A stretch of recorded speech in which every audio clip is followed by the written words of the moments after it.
Shalom, apa kabar Bang Adam Halo. sama Pak Wid pagi hari ini? Penuh dengan damai sejahtera, amin. Bersama dengan Tuhan Amin. Yesus. Bang Adam, udah ngopi belum? Bang, udah ngopi belum? Astaga, pagi-pagi. Saya kayaknya lagi... Pagi, Pak Wid, tetap semangat, sehat terus. Suaranya kecil ya? Amin. Nah, suaranya Pak Wid lebih besar nih. Yuk kita mulai. Mari kita katakan bukan dengan barang fana. Bukan dengan barang fana. Kau menebus diriku dengan darah yang mahal, tiada noda dan celah. Bukan dengan emas perak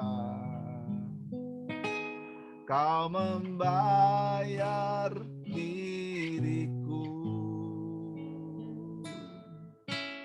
oleh segenap kasih dan pengorbananmu.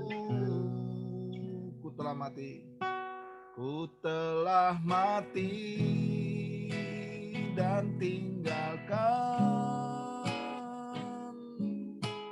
cara hidupku yang lama. Semuanya sia-sia dan tak berarti lagi. Hidup ini ku letakkan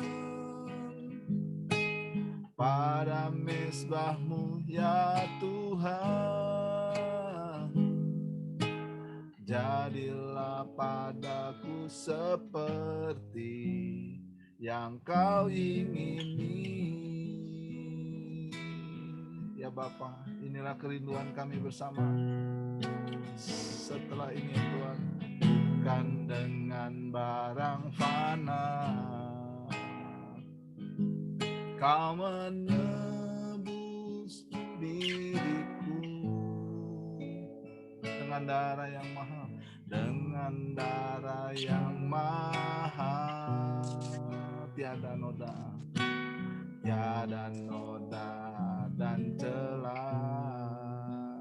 Oh, bukan dengan emas perak Kau membayar diriku, oleh segenap kasih dan pengorbananmu. Ku telah mati dan tinggalkan cara hidupku yang lama. Semuanya sia-sia dan tak berarti lagi. Hidup ini ku letakkan pada mezbah-Mu ya Tuhan. Jadilah padaku seperti yang Kau ingini. Oh, ku telah mati dan tinggalkan cara hidupku yang lama. Semuanya sia-sia dan tak berarti lagi. Hidup ini ku letakkan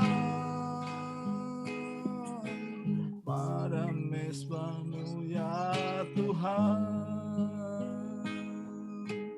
jadilah padaku seperti yang Kau ingini. Jadilah padaku seperti yang Kau ingini.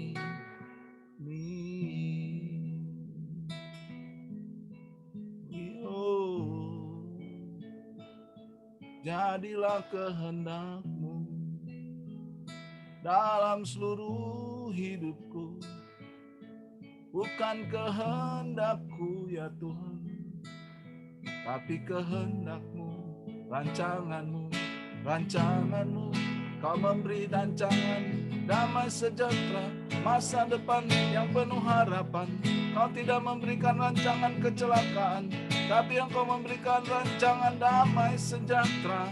Engkau memberikan damai tidak seperti yang diberikan dunia ini, damai yang sejati, yang tidak dipengaruhi oleh kondisi keadaan dunia ini, tapi damai dari tahta surgawi.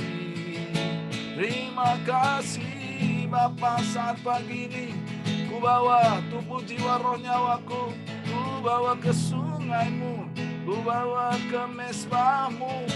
Oh, kiranya api-Mu Tuhan membakar hidup kami dengan kasih karunia yang melimpah, agar hidup kami berkenan padamu. Haleluya. Terima kasih Tuhan. Kami serahkan hidup kami ke dalam tangan-Mu Bapa. Saya kembalikan kepada Bro Adam. Boleh minta tolong pada Pak Oto untuk membuka dalam doa.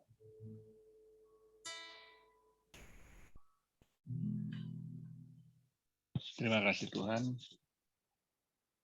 karena kasih karunia-Mu senantiasa kami bisa bangun pada pagi hari ini dan tidak kurang serupa Bapa.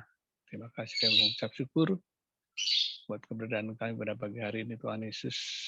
Kami bisa bertemu kembali, kami bisa bersama-sama kembali sharing, berdoa, saling mengisi dalam hidup kami bersama teman-teman kami semuanya pada pagi hari dan acara Morning Spirit ini Tuhan Yesus. Biar Tuhan senantiasa sertai acara kami di awal pertengahan pada akhirnya. Semuanya di dalam tangan-Mu saja Tuhan Yesus. Kami berdoa dan mengucap syukur, haleluya. Amin. Amin. Selamat pagi, apa kabar? Pagi. Pagi.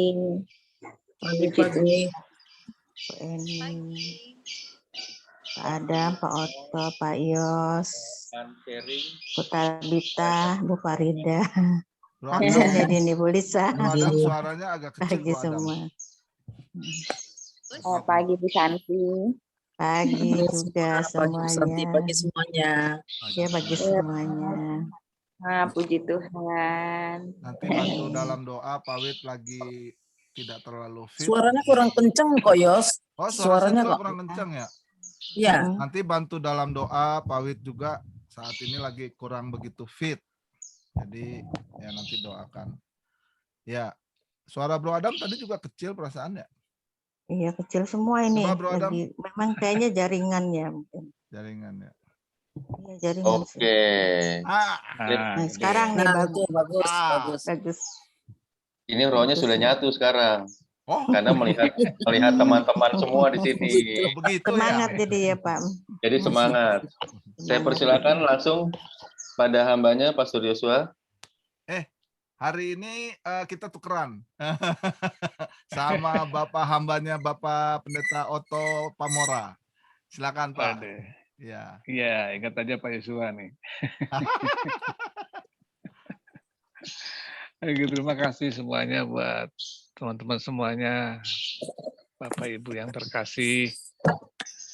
Puji Tuhan, kita selalu mengucap syukur hari demi hari, Pak hidup ini selalu ada di dalam kasih-Nya, ada dalam perlindungannya senantiasa.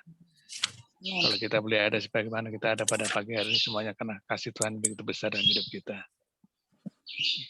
Pagi hari ini saya ambil dari satu pasal yang memang ini pasal benar-benar pertama kali saya punya mendapatkan hikmat dari Tuhan, dapat rema dari Tuhan.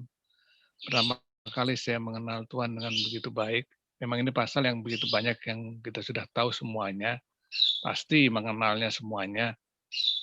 Istilahnya kayak jadi pasal yang favorit lah buat kita semua orang Kristen. Oke, saya bacakan renungan kita pada pagi hari ini. Kita ambil dari Mazmur 23 ayat 1 sampai 6. Mazmur 23 1 sampai 6. Saya bacakan pada pagi hari ini. Perikopnya Tuhan Gembala yang baik. Pasti kenal semua pasti Mazmur 23. Orang Kristen nggak kenal Mazmur 23, saya kira nggak mungkin lah ya. Pasti kenal Mazmur 23. Suruh baptis lagi, Pak. Iya. Tuhan Gembalaku yang baik. Mazmur Daud, Tuhan adalah gembalaku, tak akan kekurangan aku. Ia membaringkan aku di padang yang berumput hijau, ia membimbing aku ke air yang tenang. Ia menyegarkan jiwaku, ia menuntun aku di jalan yang benar oleh karena namanya. Sekalipun aku berjalan dalam lembah kekelaman, aku tidak takut bahaya, sebab Engkau besertaku.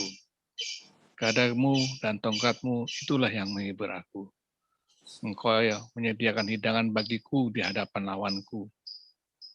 Engkau mengurapi kepalaku dengan minyak. Pialaku penuh berlimpah. Kebajikan dan kemurahan belaka akan mengikuti aku seumur hidupku. Dan aku akan diam dalam rumah Tuhan sepanjang masa. Pasal ini Mazmur 23 memperlihatkan bagaimana kedekatan atau keintiman Daud dengan Tuhan. Sehingga dia bisa berkata-kata yang luar biasa. Kebetulan juga Daud adalah raja yang seorang pujangga, yang dia banyak kata-kata yang indah. Dan Mazmur 23 ini juga saya melihatnya satu paket 1 sampai 6 yang nggak begitu banyak, tapi dia menggambarkan begitu baiknya Tuhan, begitu kasihnya Tuhan, begitu dekatnya Tuhan kepada kita manusia, bahwa apapun terjadi, Tuhan selalu ada. Sekalipun kita berjalan dalam kondisi yang paling jelek, terburuk sekalipun, di dalam suatu lembah yang benar kelam, dan kita istilahnya kalau kelam, mungkin kita sudah jauh meninggalkan dia, tapi Tuhan tetap ada bersama dengan kita. Begitu yang Raja Daud gambarkan, gitulah. Sehingga sampai pada akhirnya waktu kita kembali kepada Tuhan, Tuhan memberikan yang terbaik juga buat kita semuanya. Jadi Raja Daud membuat satu kisah cerita di Mazmur 23 ini merupakan satu kesatuan yang indah yang buat kita bisa sama-sama rasakan bahwa ya itulah Tuhan, bahwa Tuhan itu nggak pernah meninggalkan kita. Tuhan itu selalu menjadi yang terbaik dalam hidup kita. Sampai apapun terjadi, sampai di awal pertama di saat satu dia menuliskan Tuhan adalah gembalaku, tak akan kekurangan aku. Jadi selama kita menjadikan Tuhan sebagai gembala dalam hidup kita nggak pernah kekurangan. Kekurangan itu bukan hanya dalam hal materi, tapi damai sejahtera, sukacita yang begitu luar biasa. Kita pernah mengalami kekurangan. Itu yang kita butuhkan dalam hidup kita ini. Materi kita bisa cari, tapi sukacita, damai sejahtera itu yang hanya Tuhan saja bisa berikan dalam kehidupan kita. Bahkan dia menuliskan, yang membaringkan aku di padang yang berumput hijau, yang membimbing aku ke air yang tenang. Itulah Tuhan sebenarnya, Tuhan kita yang luar biasa. Dia selalu memberikan terbaik dalam hidup kita ini semuanya. Ada satu kesaksian mengenai Mazmur 23 ini. Kira-kira ada beberapa puluh tahun yang lalu lah ya. Waktu itu saya masih kuliah yang belum berkeluarga, masih kuliah yang sekuler, bukan yang teologi. Waktu itu saya diperhadapkan oleh satu kondisi yang benar-benar yang saya takut, saya bimbang, saya nggak mampu menghadapi semua itu, tiba-tiba saya bisa merasakan ketakutan luar biasa. Terus saya berdoa, dan bisa pertama kali itu saya berdoa dengan sambil menangis. Karena kerja yang bukan yang kerja sekarang ya, kerja zaman dulu kan kerja saya yang mainstream ya, yang nama. Nah, kemudian setelah saya doa sambil menangis, saya mencoba membaca Alkitab, tapi ngacak saya membukanya. Nah, waktu acak saya bukanya, itulah yang saya dapat tanda indah Mazmur 23. Waktu saya membaca Mazmur 23 ini, saya rasakan damai yang luar biasa dari Tuhan. Saya rasakan pertama kali dalam hidup saya sebagai orang Kristen, gitu. Luar biasa Tuhan ini. Yang begitu membacanya, saya merasakan kuasa Tuhan yang begitu luar biasa dalam hidup saya. Langsung seolah-olah hidup itu jadi tenang. Jadi seolah-olah hidup saya, tubuh saya disiram oleh air yang begitu dingin, jadi segar semuanya. Sehingga saya merasakan kembali sukacita dan sejahtera Tuhan yang luar biasa. Walaupun masih dalam kondisi yang terpuruk, walaupun masih dalam kondisi yang tidak baik, tapi sukacita itu nggak hilang dalam hidup kita, dalam hidup saya. Setelah saya membaca ini, pasal ini. Jadi intinya pada pagi hari ini saya mau sampaikan buat kita semuanya, bahwa apapun yang terjadi, Tuhan itu adalah yang terbaik dalam hidup kita. Karena Dia kemarin nggak pernah meninggalkan kita sekalipun sedikit pun, bahkan sedetik pun Dia pernah meninggalkan kita. Tapi Dia selalu ada dalam kehidupan kita. Kadang-kadang kita melihatnya seolah-olah terlambat pertolongan Tuhan dalam hidup kita. Seolah-olah Tuhan nggak ada buat hidup kita. Seolah-olah Tuhan itu hanya sekedar bayang-bayang aja atau hanya sekedar cerita aja. Tapi setelah kita yakin, setelah kita merasakan, kita lihat semuanya apa terjadi dalam hidup kita, oh ya, rupanya Tuhan senantiasa ada buat saya. Jadi di pagi hari ini saya mengajak semuanya, apalagi kita terus bisa membaca Mazmur 23 ini pasal yang satu paket memperlihatkan bagaimana kebaikan Tuhan dalam hidup kita ini. Dan sehingga kita nggak ragu lagi, nggak takut lagi, nggak bimbang lagi menghadapi kehidupan ini. Apalagi di masa-masa sekarang ini, kita percaya Tuhan sudah bilang kepada kita semuanya, tak akan kekurangan aku. Ia akan menyegarkan jiwa kita dan akan menuntun kita selalu jalan yang benar. Terima kasih buat semua yang Tuhan memberkati buat kita semuanya. Saya kembalikan ke Bro Adam. Terima kasih Pak Oto atas firman-Nya pada pagi hari ini di dalam Mazmur, Allah adalah gembalaku.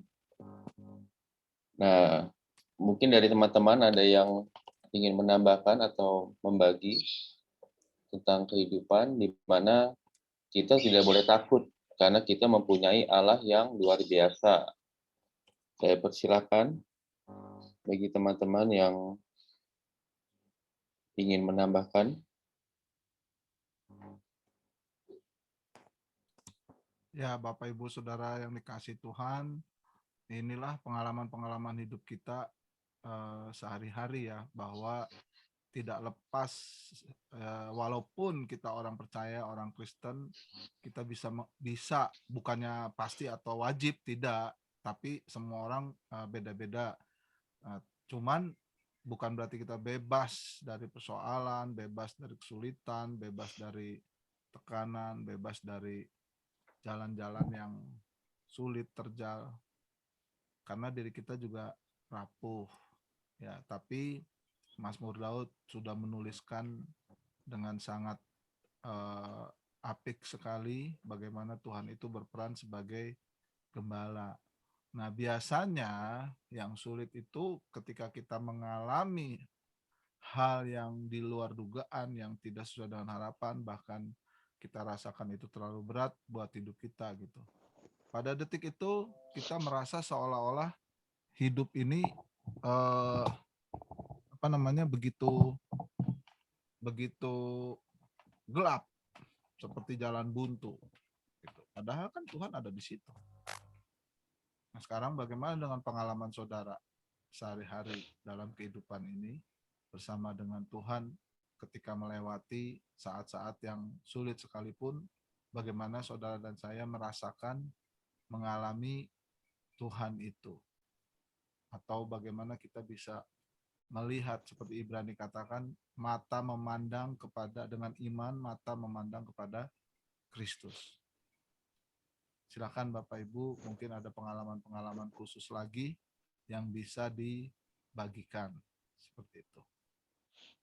Silakan.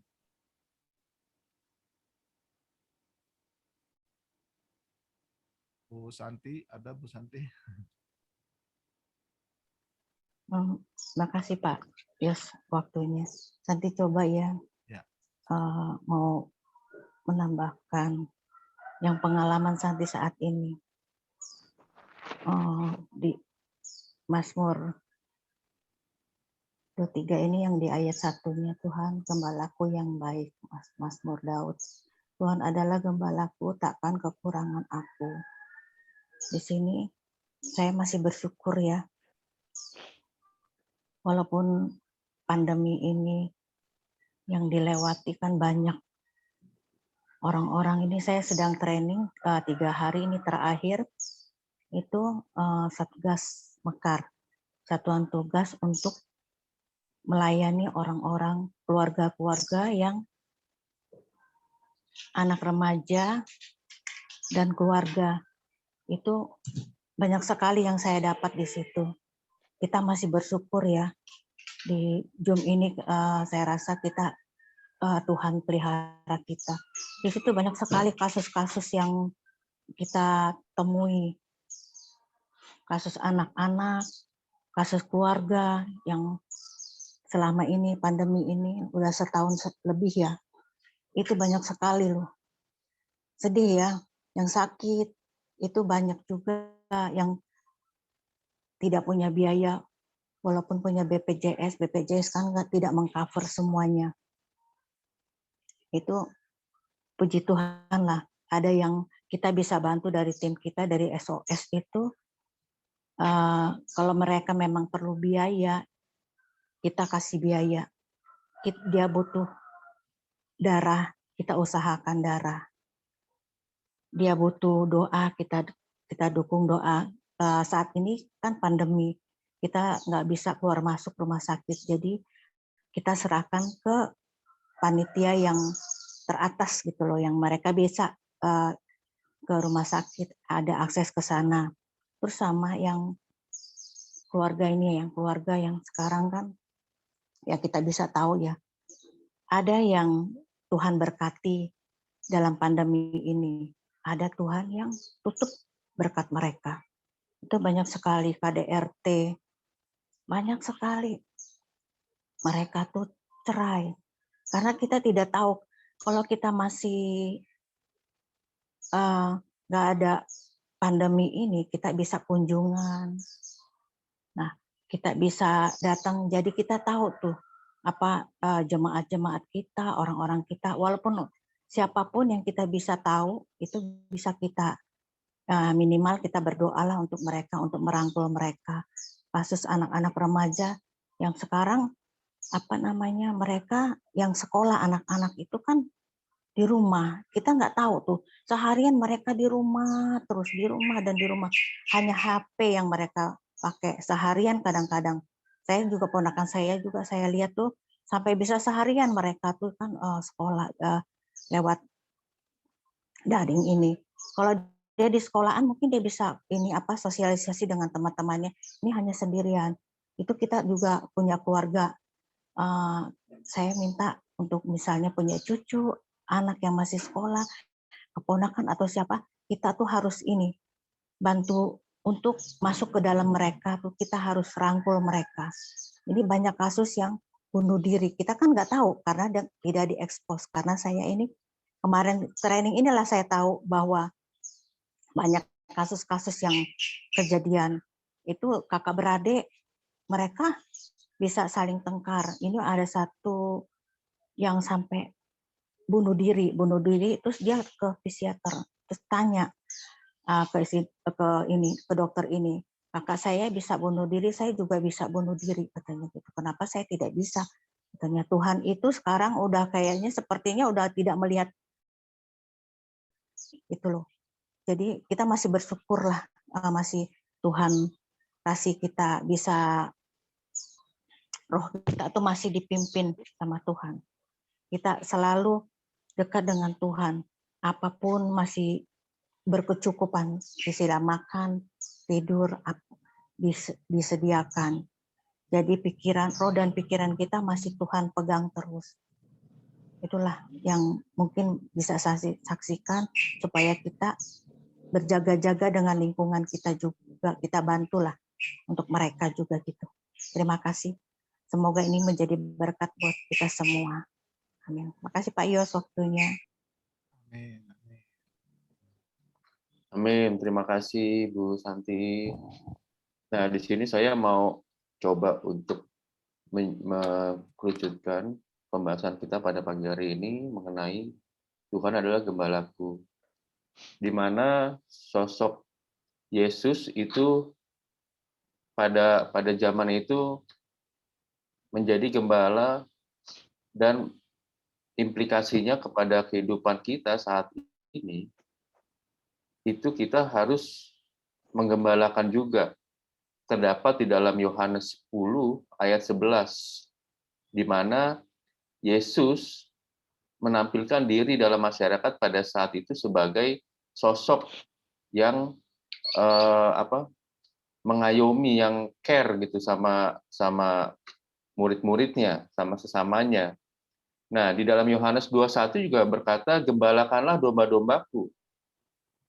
Jadi, gembala ini itu saya simpulkan kepada sosok seorang gembala kita di dalam suatu gereja atau pendeta, di mana pada saat kita siap, jemaat Tuhan atau manusia yang ingin hidup baru siap untuk menerima Yesus, dia kan biasanya dibaptis kan? Dibaptis, berarti kata baptis itu sebenarnya dia itu siap untuk dimuridkan. Bukan hanya baptis itu hanya sekedar untuk menjadi jemaat di dalam suatu gereja atau suatu standar untuk menjadi orang-orang percaya. Tetapi waktu kita siap untuk dibaptis, kita itu sebenarnya seharusnya di dalam diri kita itu kita harus siap dimuridkan, bukan hanya dibaptis saja. Karena begitu kita mau dibaptis, kita percaya dengan iman kita dalam Kristus, kita harus dimuridkan. Banyak sekali gereja-gereja saat ini itu hilang tentang pemuridan. Di mana sebenarnya itulah inti dari Tuhan Yesus mengingini kita itu tetap harus berada di dalam suatu pemuridan. Dan banyak juga gereja-gereja yang melakukan pemuridan itu hanya sebuah pemuridan atau pengajaran seperti halnya akademik. Coba lihat ya dalam kisahnya Tuhan Yesus memuridkan itu bukan hanya dia membagikan suatu makanan rohani, tetapi dari hidupnya, dari gaya hidupnya pun diberikan gitu. Jadi sehingga murid-muridnya itu tahu, kayak kita misalnya, kayak saya, contoh anak saya di dalam keluarga memuridkan anak saya. Nah, anak saya itu tahu apa yang saya suka, apa yang saya tidak suka, itu anak saya tahu. Bukan hanya saya mengajarkan dalam segi kehidupan atau akademik. Nah, yang Tuhan Yesus mau itu kita dengan gembala, dengan Tuhan Yesus terutama, kita itu harus intim gitu, bukan hanya sekedar pengetahuan saja, tetapi di dalam segala hal. Mungkin dari teman-teman ada yang punya pengalaman di dalam suatu pemuridan. Kita bisa sharingkan di pagi hari ini di mana pemuridan itu belakangan ini jauh sekali.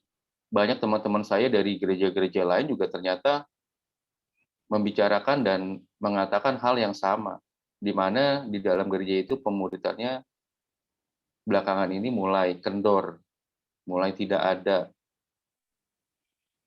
Bersyukur kita di dalam komunitas ini ada Pak Wid yang mempunyai hati untuk memuridkan kita semua. Makanya ada namanya apa? Six ya. Ya. Nah, itu luar biasa sekali gitu. Mungkin ada teman-teman yang ingin menambahkan, saya persilakan. Saya coba tambahkan ya. Bisa Pak Silakan Adam. Pak Adi, silakan.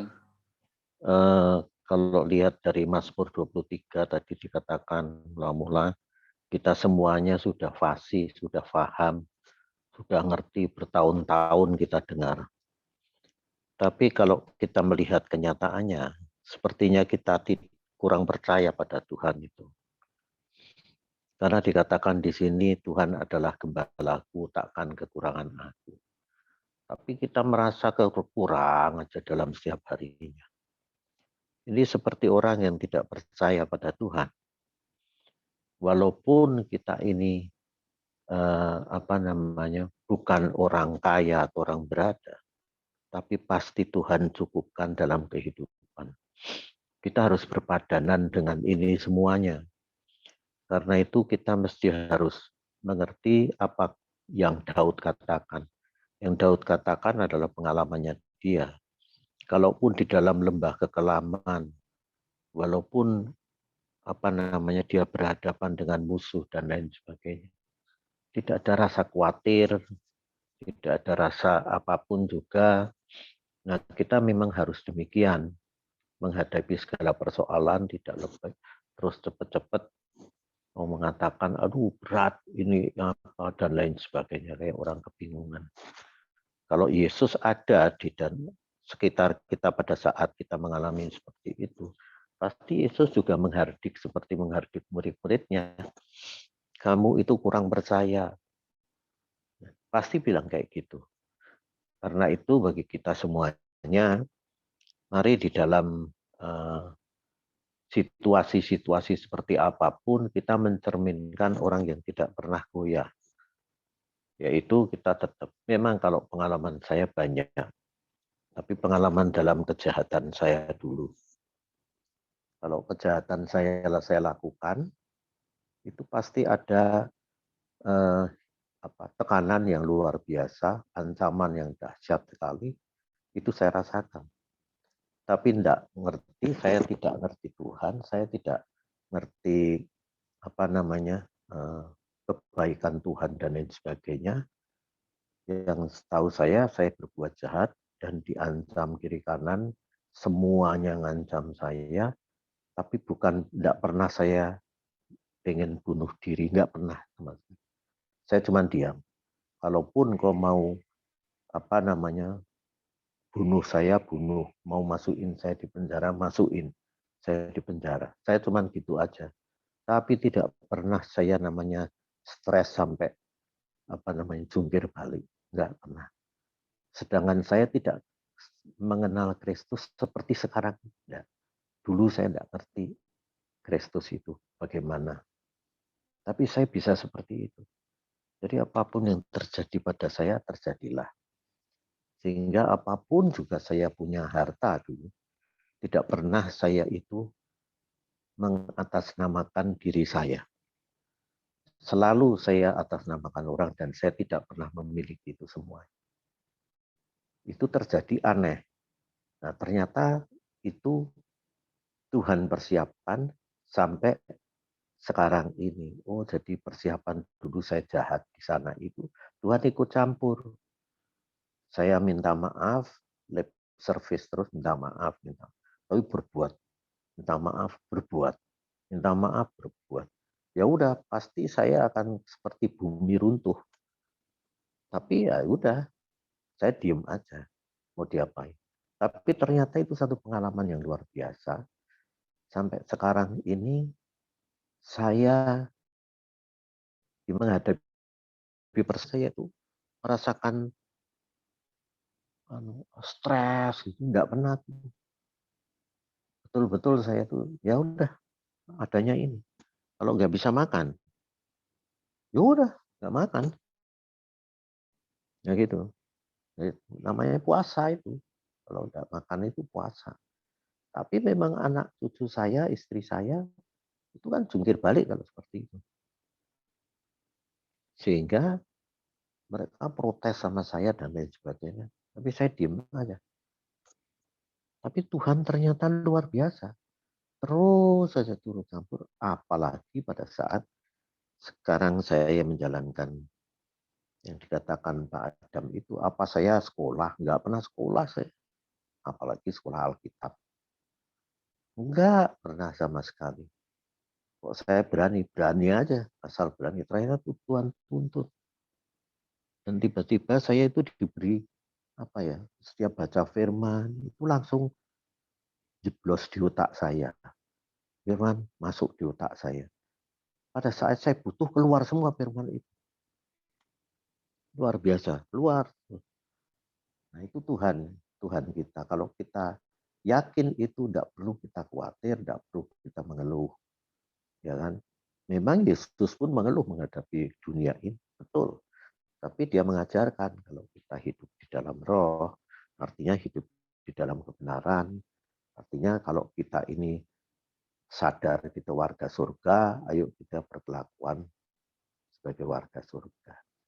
Supaya dalam menghadapi kayak Daud ini kita tidak bintang-bintang, tapi kita semuanya bahkan akan memberikan dampak yang benar, seperti kita sebagai terang dunia, seperti kita menjadi garam, kita akan mempengaruhi mereka, kita akan berdampak pada mereka semuanya, karena faedah kita di hadapan Tuhan. Artinya Tuhan menyertai seperti Daud disertai Tuhan, demikian juga kita disertai. Daud itu beda dengan kita. Kita itu disertai Bapa di surga dengan Roh Kudus di dalam kita. Daud tidak punya Roh Kudus, tapi bisa melakukan seperti itu. Apalagi kita. Pasti bisa melakukan itu karena ada Bapa di dalam diri kita. Itu aja saya. Terima kasih. Terima kasih Pak Wid atas penambahannya. Saya kembalikan kepada Pak Yosua mengingat waktu yang sebentar lagi. Mari kita akhiri. Bapak kami di surga, terima kasih pagi hari ini kami boleh berbincang, merenungkan dari Mazmur pasal 23 ini bahwa Tuhan tidak pernah meninggalkan kami, Engkau selalu ada bersama kami, Engkau tidak diragukan lagi, tetapi seringkali kamilah yang kurang percaya bahwa Engkau selalu hadir dalam kehidupan kami, mencukupkan, membaringkan kami di rumput yang hijau, membimbing ke air yang tenang, menyegarkan jiwa, bahkan menuntun di jalan yang benar. Ya Bapak, ada begitu banyak juga jiwa-jiwa di luar sana yang membutuhkan kasih karunia dari Tuhan. Karena itu pakailah setiap kami Tuhan untuk menjadi gembala-gembala kecil, untuk membawa mereka mengenal akan Tuhan. Tuhan Yesus Juru Selamat. Terima kasih, segala berkat dari Bapa Surgawi dalam nama Yesus dan Roh Kudus turun atas kami. Haleluya dalam nama Yesus. Amin. Amin. Puji Tuhan pagi hari ini. Jangan lupa. Selamat pagi semua. Jangan lupa ya teman-teman, nanti Siang. siang di Reni Jaya di Ditunggu. sebelah sekolah Bu Siska. Apa depannya apa dulu sekolah apa? Tadi Kapuri. Tadi Kapuri, ya dekat Tadi Kapuri ya. Kita tunggu Bu Tunggu Erni, ya. Bu Farida, Pak Oto. Alamatnya Bu aja. Siska. Terima kasih. Alamatnya. Oh ya Bu Siska Ya, boleh share nanti